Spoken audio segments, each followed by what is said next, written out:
So today's topic is memories of great monks, and we will be focusing and spotlighting Swamis Gombirananda, Suhitananda, and Bhaskareswarananda.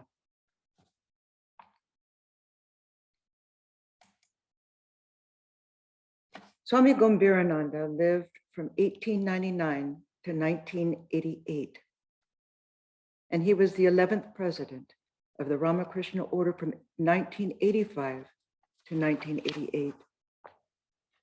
He joined the order in 1923 and received initiation, brahmacharya, and sannyas from Swami Shivananda.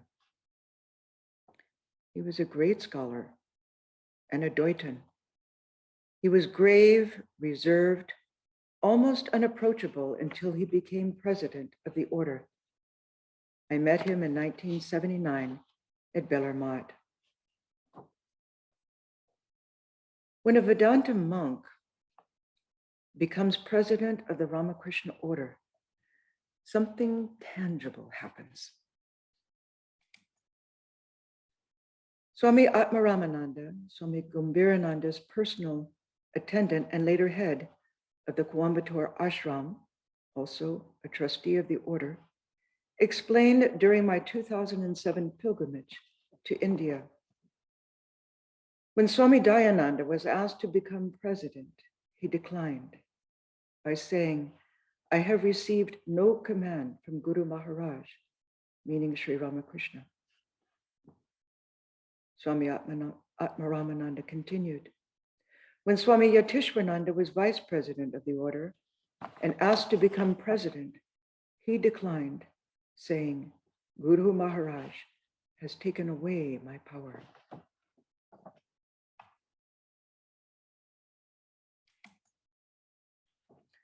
The president of the order is selected through the consensus of the trustees at a meeting at which the vice presidents attend. Through open discussion, sometimes they are asked to write their name of choice on a slip of paper and submit it.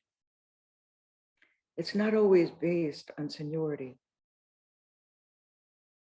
When the cremation of the former president takes place, then the garland that has been offered to Sri Ramakrishna in the main temple in the morning during the puja is placed around the head of the new president by the senior-most vice president. Swami Atmaramananda also related the effect of the office of the president on the candidate. He said, when Swami Gombirananda was vice president, he was very strict on the mantra Diksha day, the day of initiation, that only initiates and their family members were allowed to make pranam. Other devotees would have to wait until the evening. But it so happened that 1 month after becoming president, President Maharaj was in an area in Shillong that had a curfew the next day, so we'd have to leave that very day. So he was told, ordinary devotees would miss making their pranams, so his sevak approached him. Maharaj, tomorrow is the last day of Diksha. The initiates will come after the Guru Puja for pranams. Yes, he said. But there will be a curfew the next day, the attendant added. Yes, President Maharaj said. So will it be possible for the other devotees to see you to make pranams before you leave?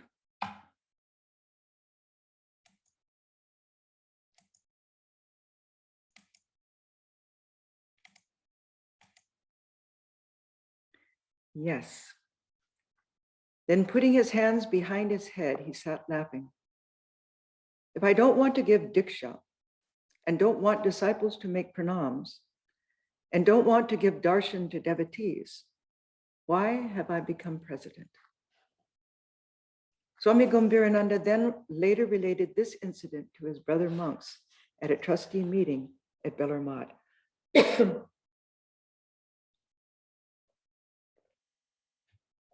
Another effect of the office of president on Swami Gombirananda was he changed towards women. Previously, he had been very aloof towards them, but later his women disciples became like daughters to him. However, though as president of the order, Swami Gambhirananda became relaxed with women and didn't want his attendants to feel uncomfortable about that, he also did not want them to feel they could imitate his behavior.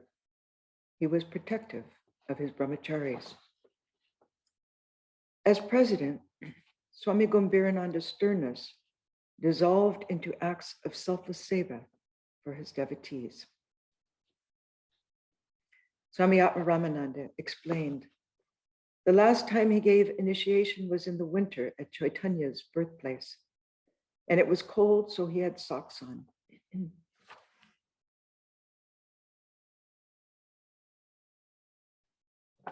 We noticed a rattle in his chest and thought it was just congestion, not realizing that it was congestive heart failure.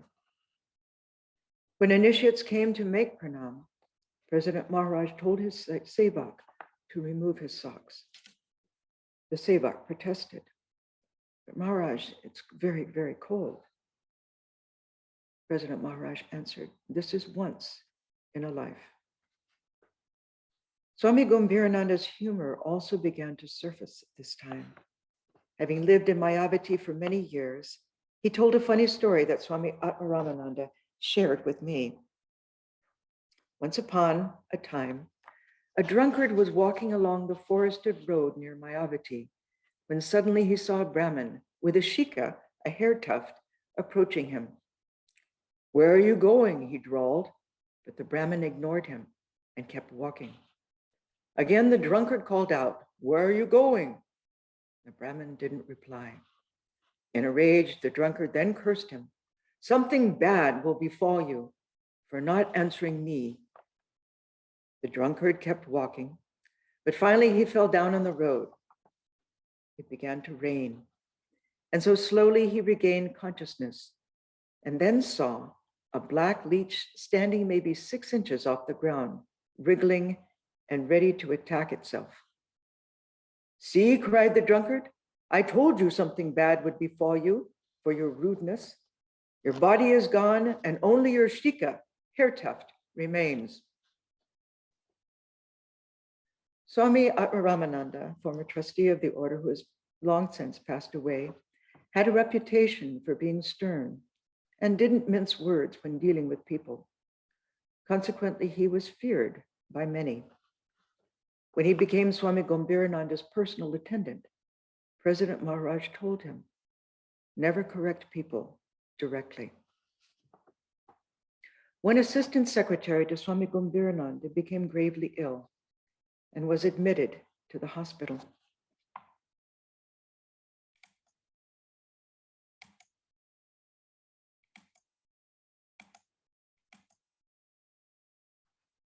Towards the end, both Swamis Vareshwarananda, Holy Mother's disciple, and Gambhirananda visited him. The assistant secretary said to Gambhir Maharaj, please have the doctors release me from the hospital so that I may die at Bellarmine. Swami Gambhirananda, referring to Sri Ramakrishna's parable, then said, no, once you have entered the hospital, meaning samsara, you are under the domain of your doctor, meaning the law of karma. But then Swami Vareshwarananda stepped forward. Narayana, he said, the personal God, is also the doctor. Swami Atmaramananda then explained, see the subtle difference. Swami Gambhirananda's path was that this world was samsara, which we must negate by neti. Swami Vareshwarananda's path, on the other hand, was that this world is filled with God. Iti. Swami Shantatmananda, head of the Delhi Center, shared, someone once asked Swami Gambhirananda what he had attained. Gambhirananda Maharaj replied, this much I know. When I close my eyes, I see Sri Ramakrishna's luminous form, and I have no desires.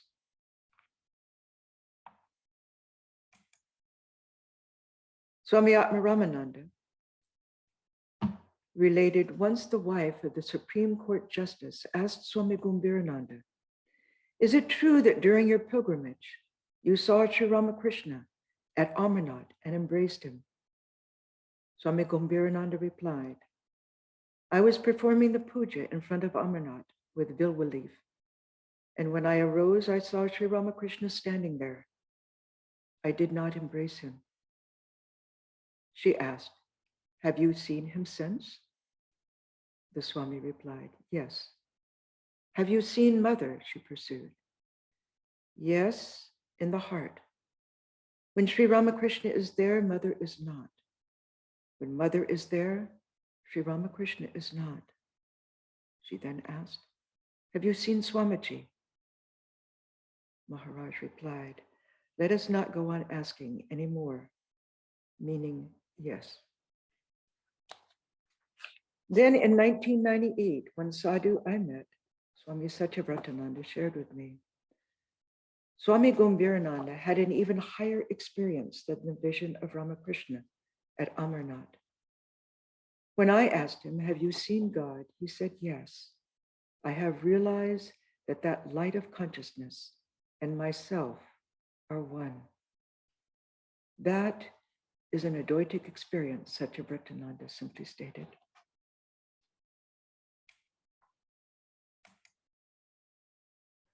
Those who witness a sadhu's death are indeed blessed, and they're able to gauge the depth of a sadhu's inner life by the way they die.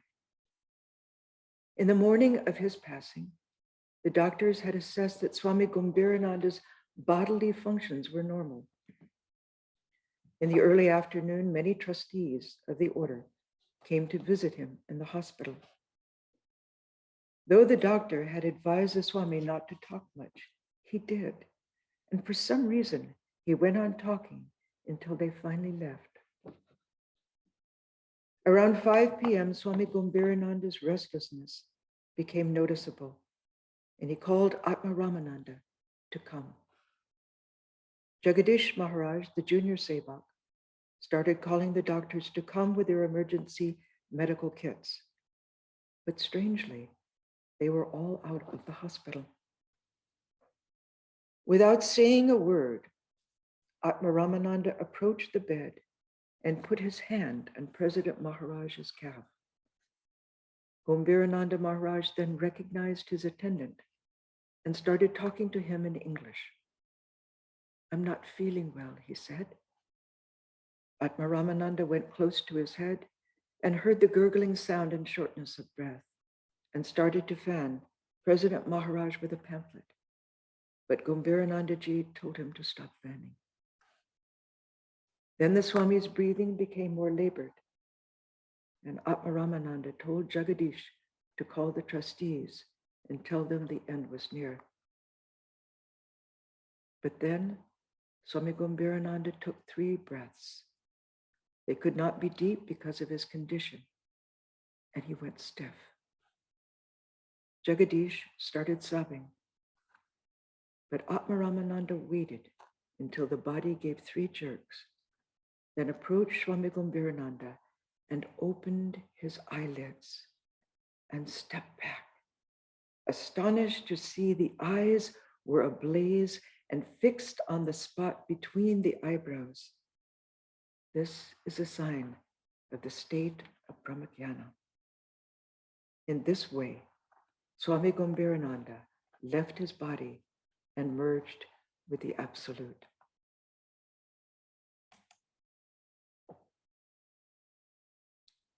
Swami Suhitananda was General Secretary of the Ramakrishna Order when he visited the Ramakrishna Vedanta Society of North Texas in September 2015. He is now one of the initiating vice presidents of the order.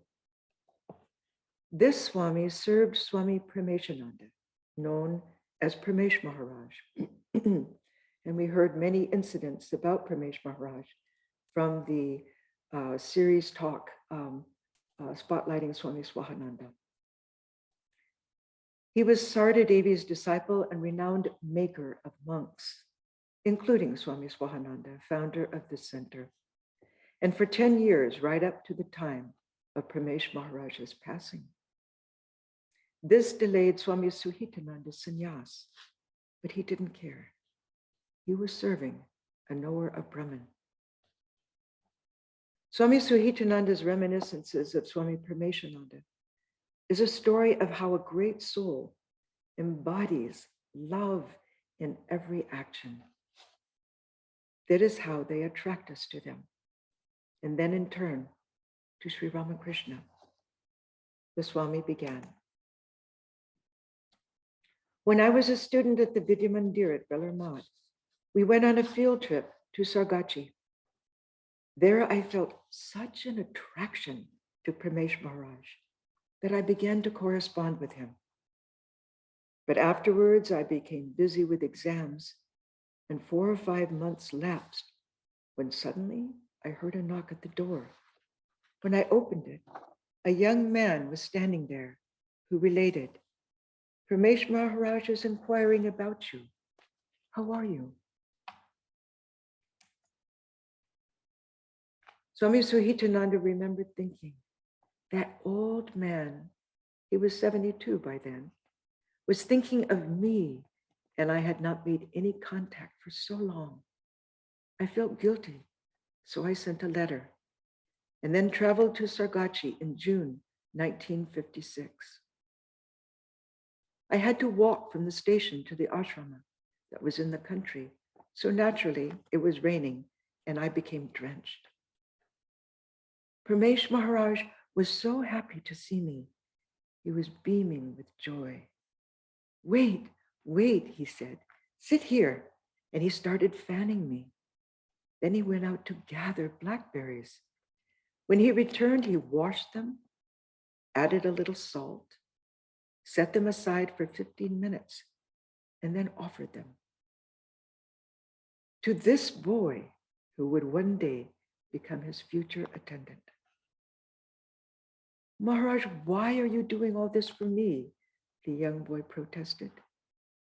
No, you have come all this way. I cannot give you anything, he insisted. Swami Suhitananda said, 3 days later, I returned to school. After some time, Pramesh Maharaj wrote to me in a suggestive way. He said, Vishuddhanandaji, the 8th president of the Ramakrishna order and disciple of Sarada Devi, is coming here to give initiation. I wrote back, Swami Suhitananda told me, I have no time to think of such things now. I'm busy with my exams. But afterwards, tell me whatever you think is best for me. Then he wrote back, you need not worry. Prepare your exams, and I shall think for you. Swami Suhitananda explained, that was how our relationship developed.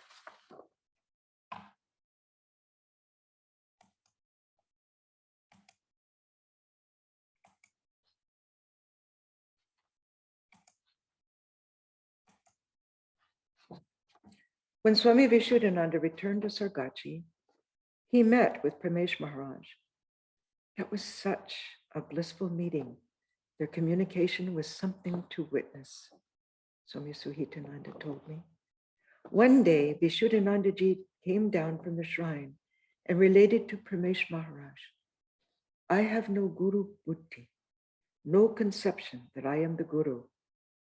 I have the thought instead that I am offering flowers at Sri Ramakrishna's feet.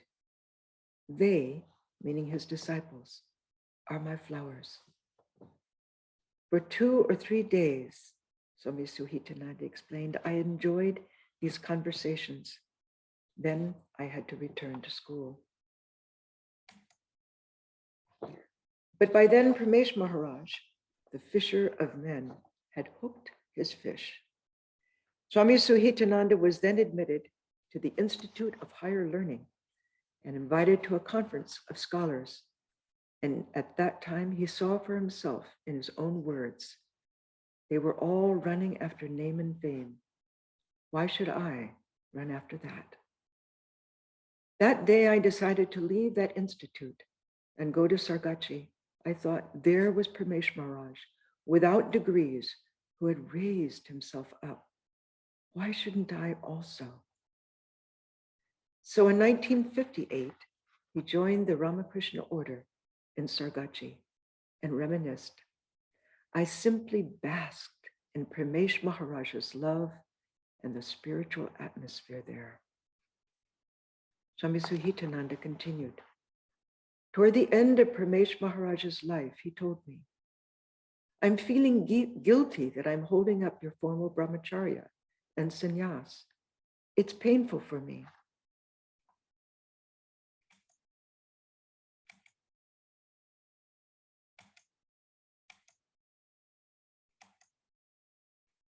I said, Maharaj, who is the gainer? Who is the loser? I am serving your gross body, but you are serving my subtle body. So who is more serving? How did this great Swami teach? Swami Suhitananda explained, Pramesh Maharaj used to write everyone according to his or her constitution. Though his letter would have a personal aspect, it would also have an impersonal aspect. And those letters were published in the 3 volumes called Go Forward. One young man, he said, with monastic aspirations, who wrote him, loved table tennis. And so Pramesh Maharaj wrote back, prepare yourself to go there to the mat, because you will have to play with Swamiji, meaning Vivekananda. Are you ready for that? Swami Suhitananda explained, to Pramesh Maharaj, God was never far off. You can quarrel, you can snatch, you can do whatever because he is my own. That sort of feeling he had. Swami Suhitananda then reminisced, by serving Pramesh Maharaj, I know that God is. One day he called me and told me, Ramakrishna real, Ramakrishna mission unreal. Then Ramakrishna real, Ramakrishna Sangha unreal. I was only 22, so I thought, what is the meaning of this? Then he said, simply keep this with you. Afterwards, the truth will be revealed to you.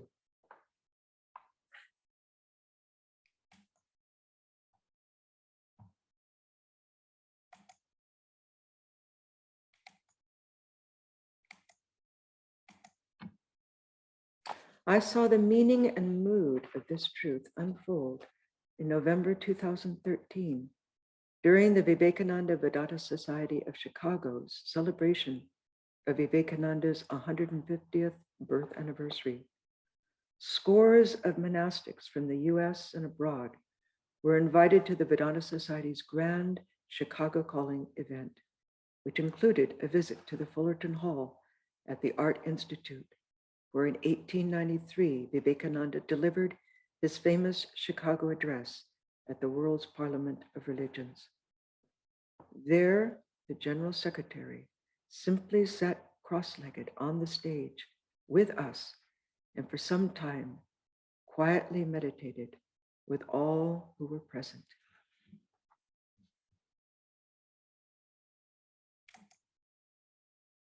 And then again at Chicago's Grand Hindu Temple, where the Swami was garlanded, the dust of his feet was taken by so many Chicago dignitaries in the crowd-filled temple, but he sat there unaffected and simply removed the garland, completely detached from all honors paid to him.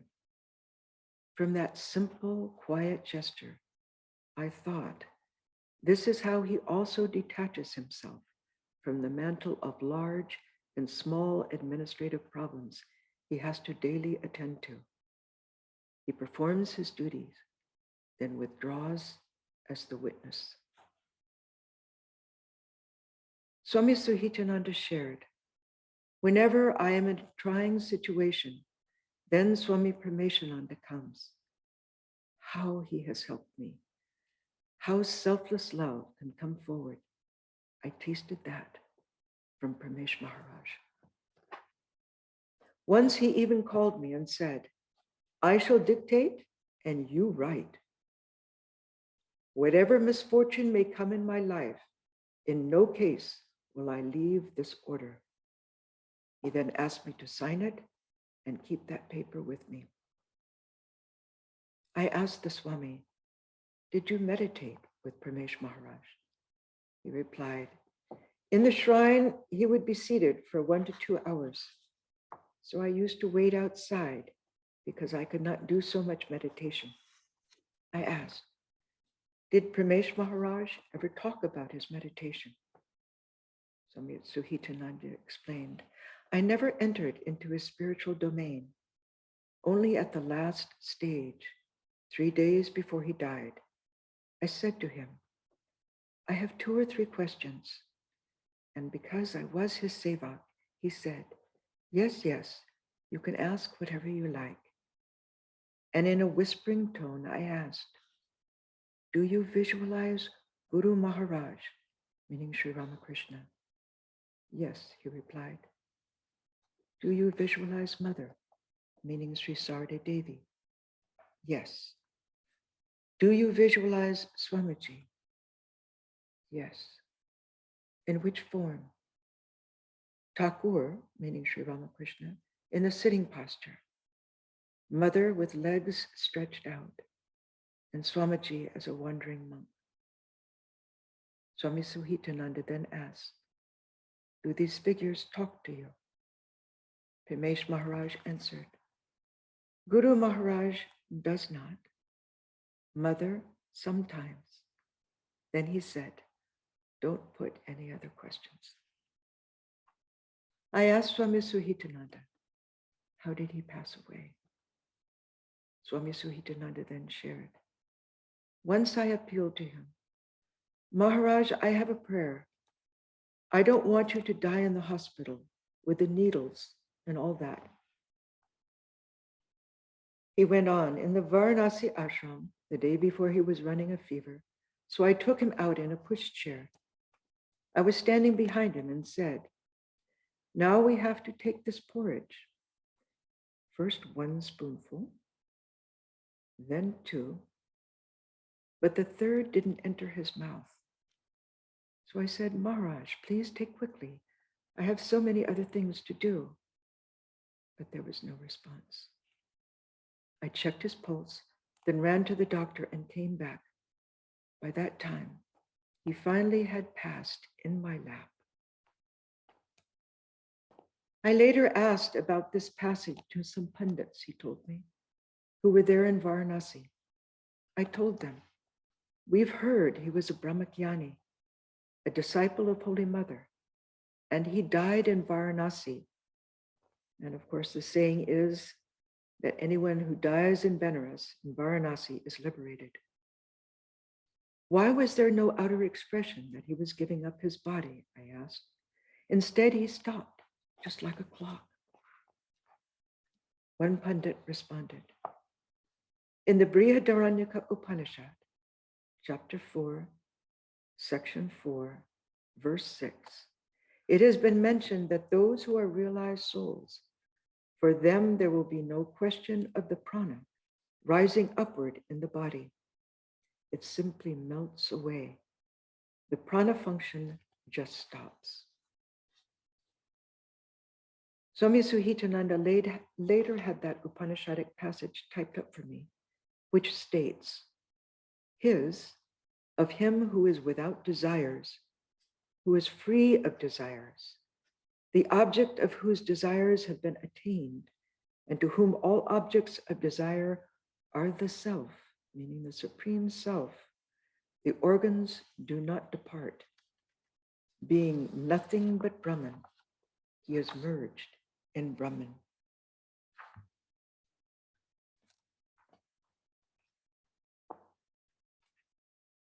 I then said to Swami Suhitananda, "There is something special about being a sevak over and above office work." And at that time, in 2007, Swami Suhitananda was an assistant secretary to the general secretary at Bellarmont. I went on, "There's an expansion of the heart. Swami Suhitananda then disclosed, yes, we were so close. He used to call me mother. We were one. I knew when he was thirsty, etc. We were that close.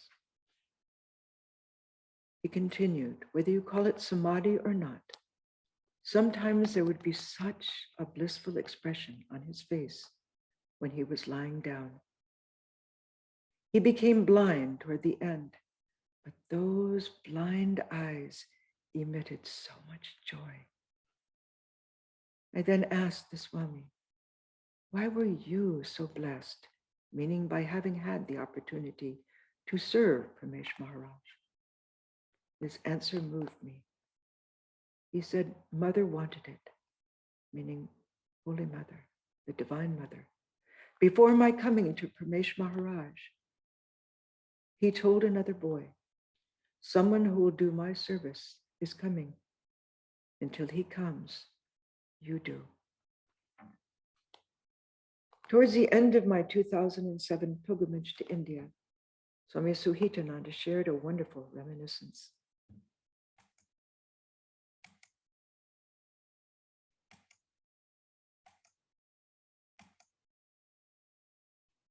He said, I tell people that there are two Bellarmats. One, what you gain by being here, meaning at the time, and then two, when you visit in your meditation. That is the real Bellarmat. I tell sadhus who leave Bellarmat, after your japa, mentally visit Bellarmat, the old shrine, Thakur's temple, Mother's temple, Swami Brahmananda's temple, Swami Vivekananda's temple, and the Samadhi Ghat, where the direct disciples were cremated.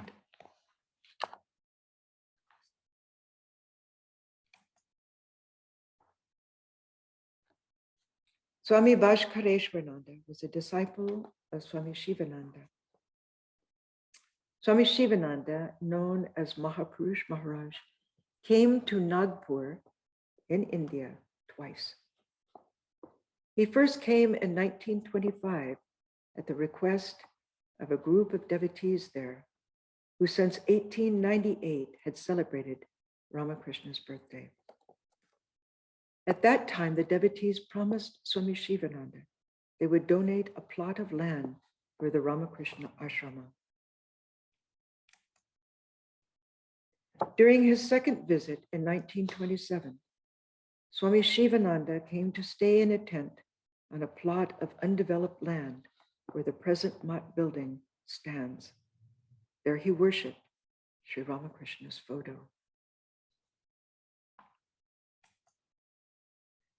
He inspired the devotees to start the Mat Center at Nagpur, and he would send a suitable monk to take charge.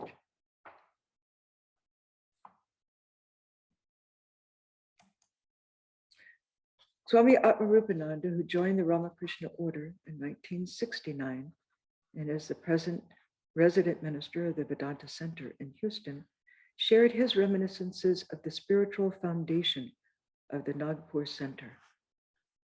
In 1971 and 1975, he visited Nagpur, but in 1971, he knew little about Swami Bhaskareswarananda, the founder of the center. In 1975, when he, along with two other probationers, were sent for the training center at Bellarmat, Swami Bhashananda from the Vivekananda Vedanta Society of Chicago accompanied his monks to Nagpur. At that time, Atmarupananda had heard the oral tradition. Swami Shivananda had told Bhaskareswarananda as a young monk to go to Nagpur to develop a center there. But the young Swami protested. They had had no experience. He had a meditative temperament and had no knowledge how to organize the work, how to fundraise. Swami Shivananda then replied, don't worry, I have already done everything. I have already seen it. Just go and lead the life and everything will come. So Bhaskareswarananda went there and lived the life.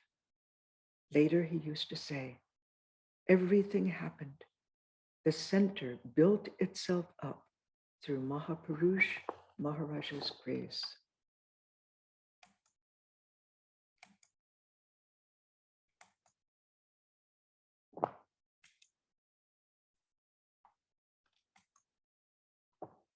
When my Guru, Swami Prabhavananda, years later went to Nagpur with Swami Nirvanananda, one of the great Brahmagyanis of our order, and saw the center, he said as they stood looking at the ashrama, this is Karma Yoga digested.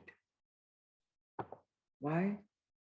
The whole center was conceived in Swami Shivananda's spiritual vision and had emanated from that vision.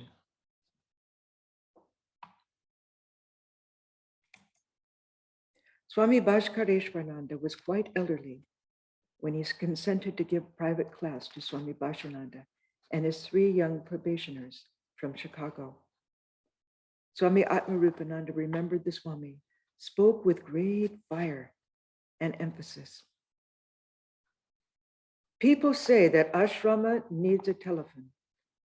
No, ashrama does not need telephone. Ashram does not mean telephone. Ashram may get telephone, but ashram does not need telephone. He continued, people say ashram needs a car. No, ashram does not need a car. Ashrama does not mean car. Ashram may get a car, but ashram does not need car. This particular teaching made a deep impression on Swami Atmarupananda, and he related that the Swami's class created such a wonderful atmosphere.